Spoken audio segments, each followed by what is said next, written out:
ప్రజా పాలనలో ప్రజలు మెచ్చే విధంగా ప్రజలకు నచ్చే భూభారతి ఆర్ఓఆర్ చట్టం తీసుకురావడం జరిగిందని దేవరకద్ర ఎమ్మెల్యే మధుసూదన్ రెడ్డి అన్నారు. వనపర్తి జిల్లా మాదనాపూర్ మండలంలోని రైతు వేదికలో భూభారతి కొత్త ఆర్ఓఆర్ చట్టం 2025పై ఏర్పాటు చేసిన అవగాహన సదస్సు కార్యక్రమానికి జిల్లా కలెక్టర్ ఆదర్శ్ సురభితో కలిసి పాల్గొన్నారు. ఈ సందర్భంగా వారు మాట్లాడుతూ ధరణి అంటేనే దరిద్రమని, అలాంటి మహమ్మారి కోట్ల మంది రైతులపై రుద్ది ఇబ్బందులకు గురి చేశారన్నారు. అవి గజెట్లో పబ్లిష్ చేయడం, ప్రతి గ్రామంలో ప్రతి ఊరిలో కూడా అందరికీ తెలిసేలాగా పబ్లిష్ కూడా చేయడం జరుగుతుంది. ఈ సందర్భంగా ఈ భూభారతి చట్టం గురించి గౌరవ ముఖ్యమంత్రి గారు, రెవెన్యూ శాఖ మంత్రి గారు ప్రతి కలెక్టర్ని, ప్రతి ఎమ్మెల్యేని మండలానికి వెళ్ళి రైతులందరికీ కూడా ఈ చట్టంలో ఉన్న ముఖ్యాంశాలు కొన్ని ముఖ్యాంశాలు దీంట్లో ఏమున్నాయని 2-3 మీకు చెప్పి మనం ముందుకు వెళ్ళొచ్చు. మీ అందరికీ కూడా తహసీల్దార్ గారు ఒక చిన్న ప్యాంప్లెట్ ప్రింట్ తీసి మీ అందరికి ఇచ్చినారు. మీ అందరూ కూడా ఈరోజు ఇక్కడ సదస్సుకి హాజరయ్యారు కాబట్టి భూమి సంగతులు అనేవి మన జీవితంలో చాలా ముడిపడి ఉంటాయి.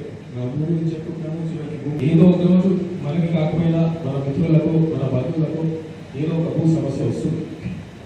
ఆ సమస్య వచ్చినప్పుడు దాని పరిష్కారం తహసీల్దార్ దగ్గర ఉందా, ఆర్డీఓ దగ్గర ఉందా, కలెక్టర్ దగ్గర ఉందా, లేదా మనం కోర్టుకు వెళ్ళాలా, ఇవన్నీ మనం చట్టంలో రూపొందించింది.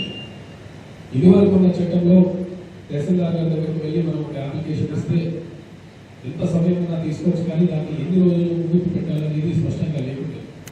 కానీ ఇప్పుడు అది మీరు కొనుగోలు చేసినా లేదంటే వంశపారకంగా వచ్చినా కేవలం 30 రోజుల్లోనే ఆ కన్సర్ట్ తహసీల్దార్ అనేది దాని మీద యాక్షన్ తీసుకోవాలి. అప్రూవ్ చేయాలి, లేకపోతే దాన్ని రిజెక్షన్ చేస్తే ఒక ఆర్డర్ ఇవ్వాలి ప్రత్యేకంగా. ఒకవేళ తహసీల్దార్ ఏమైనా పొరపాటు చేస్తే ఇదివరకు ఉన్న ధరణి చట్టంలో కలెక్టర్కి కానీ ఆర్డీఓ కానీ ఎలాంటి హక్కు లేకుండే.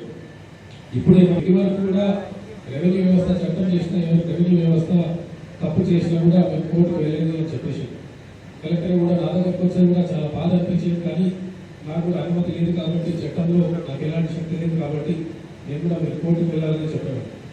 కానీ ఇప్పుడున్న చట్టంలో మేము అప్పీల్ తీసుకోవచ్చు. ఏదైనా తహసీల్దార్ తప్పు చేసి ఉంటే దాన్ని సరిదిద్దే అవకాశం ఇప్పుడు మన జిల్లాలోనే సీమితం అయిపోతుంది. మనం చాలా మంది ప్రజలకి న్యాయం చేసే అవకాశం కూడా ఒక పహాని ఇంకా గవర్నమెంట్ ల్యాండ్లు, గవర్నమెంట్ సంస్థలు ఉన్న ఏవేవి సర్వే నెంబర్లు ఉన్నాయి, ఎంత విస్తీర్ణం ఉందని ప్రతి గ్రామంలో ఒక 2-3 నోట్బుక్లు మనం మెయింటైన్ చేస్తున్నాం. ఈ చట్టం ప్రకారం మళ్ళీ ఆ నోట్బుక్లు తిరిగి వచ్చి ప్రతి గ్రామానికి ఒక పహాని, ఒక గవర్నమెంట్ సంస్థల నోట్బుక్లు అనేవి కూడా మెయింటైన్ చేయాలని స్పష్టంగా మన చట్టంలో ఉంది. అదే విధానంగా ఇప్పుడున్న చట్టంలో, ధరణి చట్టంలో కొత్తకోట రెవెన్యూ విలేజ్ లో సర్వే